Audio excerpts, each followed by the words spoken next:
Haj, radim na osvjetljenju stepenica, to vam trenutno izgleda ovako.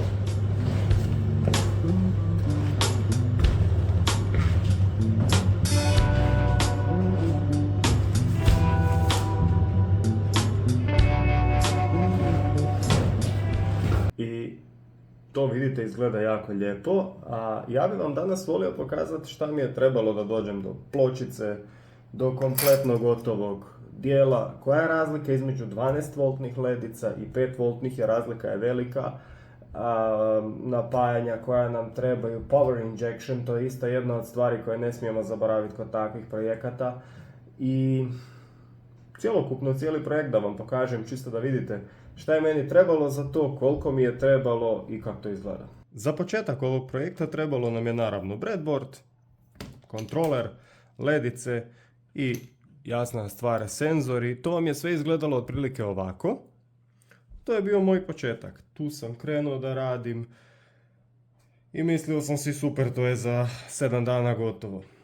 Da. Prvo mi je za početak trebala pločica, naravno.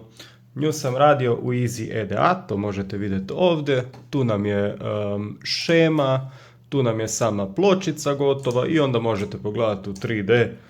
To je zapravo to. Tu nema razlike nikakve.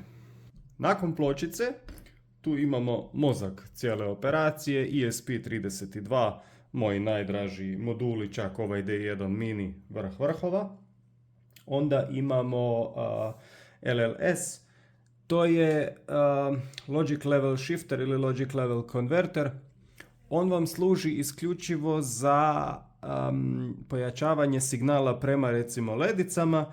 Na jednu stranu ide niski napon, na drugu stranu ide visoki napon i onda on meni umjesto 3,3 volta signal šalje 5 volti signal, što je super za ove same ledice. Nakon toga imamo ovaj pretvarač, on nam pretvara struju, znači ako ja ovdje ubacim 12 volti, ovdje meni izlazi 5 volti ili koliko god ja naštelam, jer vidite da imam ovdje ovaj mali potenciometar na kojemu mogu mijenjati vrijednosti i tu dobijem napon koji hoću da mi izađe. Kondenzator 100 mikrofarada, to uvijek dobro dođe, razni ovi prihvatnici, Arduino pinovi, to je to.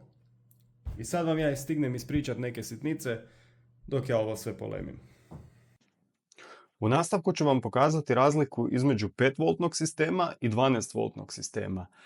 Na 5-voltnom sistemu je super stvar jer možemo svaku ledicu za sebe kontrolirati, a loša stvar je da moramo jako često raditi power injection jer 5 volti ne može predaleko nositi svoju struju.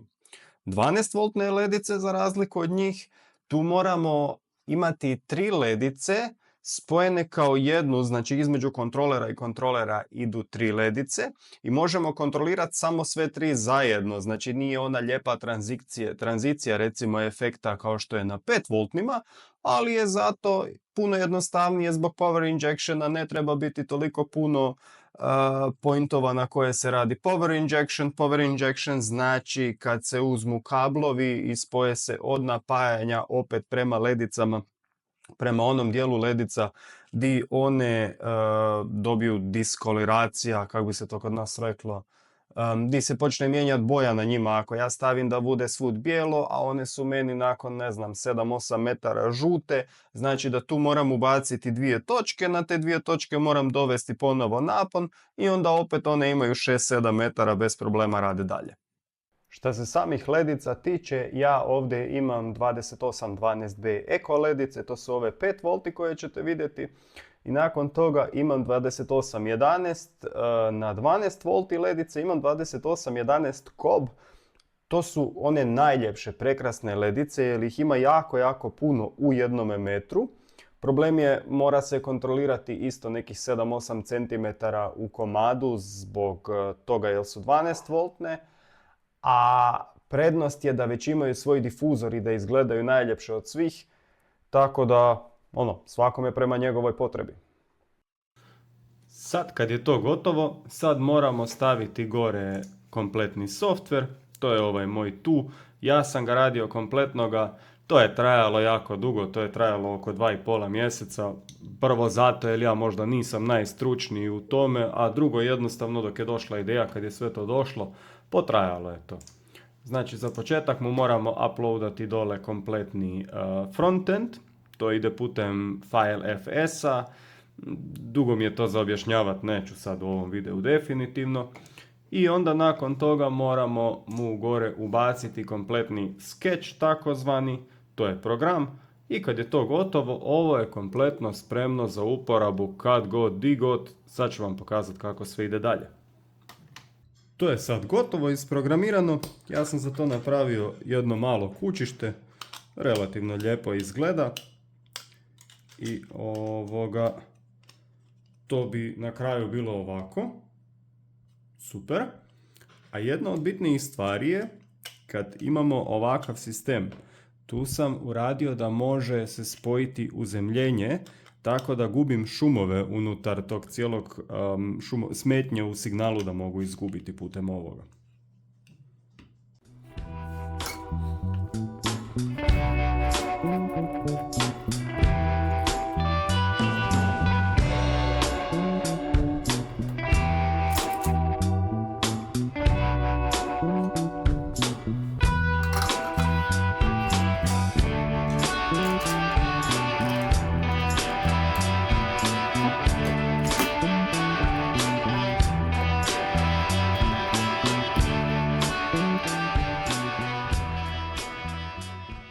Evo ga.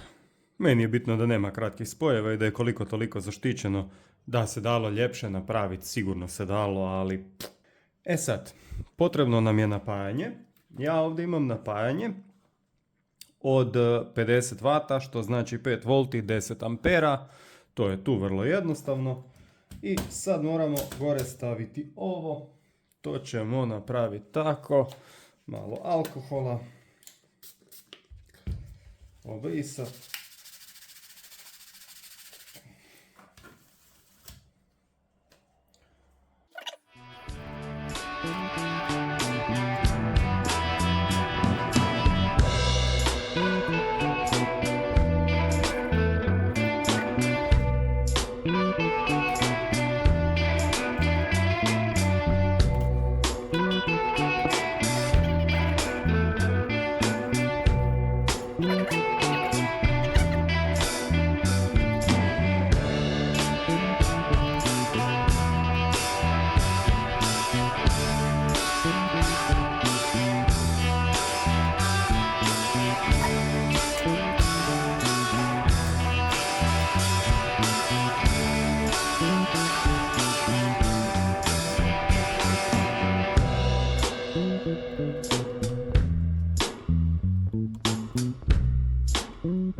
E tako, sad kad je sve spojeno, imamo taj takozvani switch prekidač, njega držim 6 sekundi, ledice bi trebale početi treperiti bijelo, to znači da je upaljen Wi-Fi. Eto, ledice su otreperile, uzmem mobitel, Starlight AP, čim se spojim on odmah zatraži da se sign inam, nije to sign in, to je jednostavno UI, stavim si na hrvatski.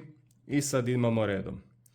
VS2812B, da, to definitivno jesu ovdje, BRG, to odgovara. Spojeno je u linija, što znači da se smatra ovo sve kao jedna linija.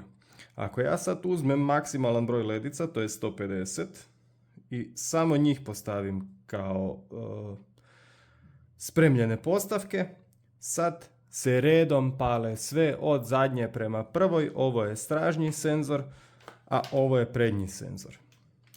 Tako. I to je taj dio.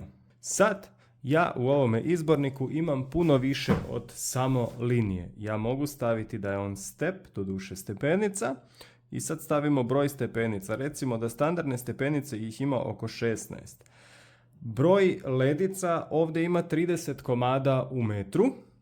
Znači, najbolje bi bilo, trenutno ih je naravno premalo za 16 komada, ali recimo mi ćemo staviti sad 10 komada da je jedan i imam promjenjiva širina stepenice. Tad se meni otvara ovih 16 komada i za svaku mogu upisati koliko ima ledica unutra. To je genijalno jer ja sam vidio u grupi na Facebooku, zove se Bauštela i onda su napravili, tam imaju dizajne za stepenice i stvar je u tome da rijetko kad su sve stepenice jednake širine, a s ovim ja mogu kontrolirati znači da je svaka stepenica u potpunosti ispunjena. To je ono zbog čega sam i radio ovo sve.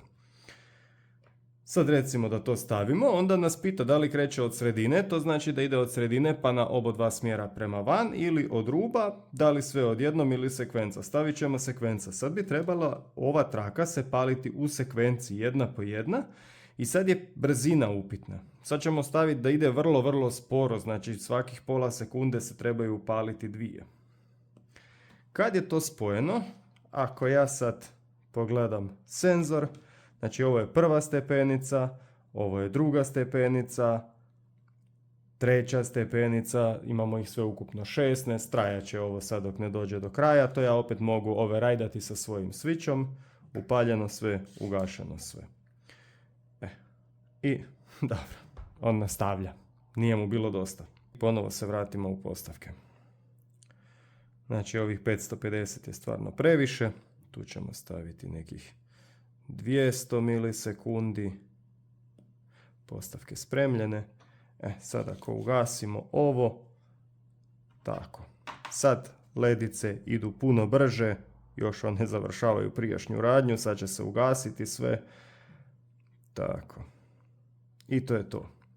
Ako sad dirnem, sad se one pale u stilu stepenica, to ste vidjeli u onome, a ovdje je sad to puno ljepše i ove ledice funkcioniraju tako da imaju 1, 2, 3, 4, 5, 6. Svaka ledica se pali za sebe, dok sad ću vam pokazati 12 voltni sistem. Ovo je 12 voltni sistem, ovo su 12 voltne ledice. Zapravo nema neka razlika između njih, ali one imaju ove tu čipove i samo ove tri se uvijek kontroliraju kao jedna ledica. Zato imaju puno slabiju rezoluciju od 5 voltnih, ali treba puno manje injection pointa za njih. Znači, ako sad njih stavim na LED 1, one već imaju 12 volti i one se pale. Kao što vidite, one se pale direktno. Kažem, ovo se gleda kao jedna ledica, dobro, trebao bi ih odrezati ovdje jer nema pune 3 takve. Ali dobro, nije bitno. One se gledaju kao, te 3 se gledaju kao jedna ledica. Da, to nije najljepše, ali nema veze. I onda imamo ove takozvane kob ledice. One već imaju difuzor na sebi i ima ih jako puno. Ja se sad ne sjećam na pamet, jer ovdje ima 144 po metru ili 340 po metru, nisam siguran. Ali, sad pazite ovo. Kad spojim njih, kriva strana, kad spojim njih unutra, one rade potpuno drugačije, iz nekog razloga blinkaju, nisam siguran zašto, to se da riješiti, nije nikakav problem, ali one su puno ljepše, evo, ti mi je senzor, krenem senzor prema sebi. Tako, sad imamo sve spojeno preko mojeg laboratorijskog napajanja, ono stoji tamo. I da vidimo koliko zapravo troši taj kompletni sistem. Znači, idemo prvo da vidimo postavke koje su unutra. 6 sekundi držim ovo, to se sve upalilo. Sada vidimo. Da, tako, Wi-Fi nam je upaljen, postavke su tu. Potrebe. I idemo u postavke. Znači imamo sve postavljeno u liniju, 150 ledica, toliko ima na ovome. I ovdje mogu ja mijenjati koliko će biti svjetlina, a ovdje, Ajde više. Aha, nisam kliknuo. A ovdje od ispod sam stavio tu zabranim da prođe određenu struju. Znači ako ja stavim 2000 mA, to ide na 2 ampera i sad ako ja imam 50 ili 500 ledica, oni ne mogu uzeti nikad više od 2 ampera, a ovdje mogu na fino staviti koliko hoću da mi jako svijetle. Takve stvari se uvijek kad se gleda koja je snaga, koliko troše energije, stavi se bijela, zato jer su onda sve ledice upaljene i sve na 100%. Ovdje ćemo staviti recimo 5000, toliko ni ne može uzeti i sad ćemo vidjeti koliko troši. Znači trenutno troši 5 ampera i 5 volti i 3 ampera, što je skupa nekih 15-16 vata otprilike. Sad to ugasimo i ako sad aktiviramo senzor, on se pali normalno, koristi tih svojih nekih 15 vata. Odlično, sve je super, sve je 5, ali šta se desi? Ako imamo ovako bijelo i sada imamo tu više ledica, one postanu žute. Tad mi moramo raditi takozvani power injection. Power injection znači na ove tu točke samo nadodati plus i minus od napajanja do točke, to se nadoda, to je kratko riješeno i sve radi na velike udaljenosti. Ja to sve još moram dobro istestirati. Kad bude gotovo, ja nažalost ni u proizvodnji, ni u prodaji nemam iskustva, tako da ne isplati vam se pisati di možete kupiti, kad možete kupiti. Ja još uvijek nemam neki plan za to, ali ako bude plan javit ću vam.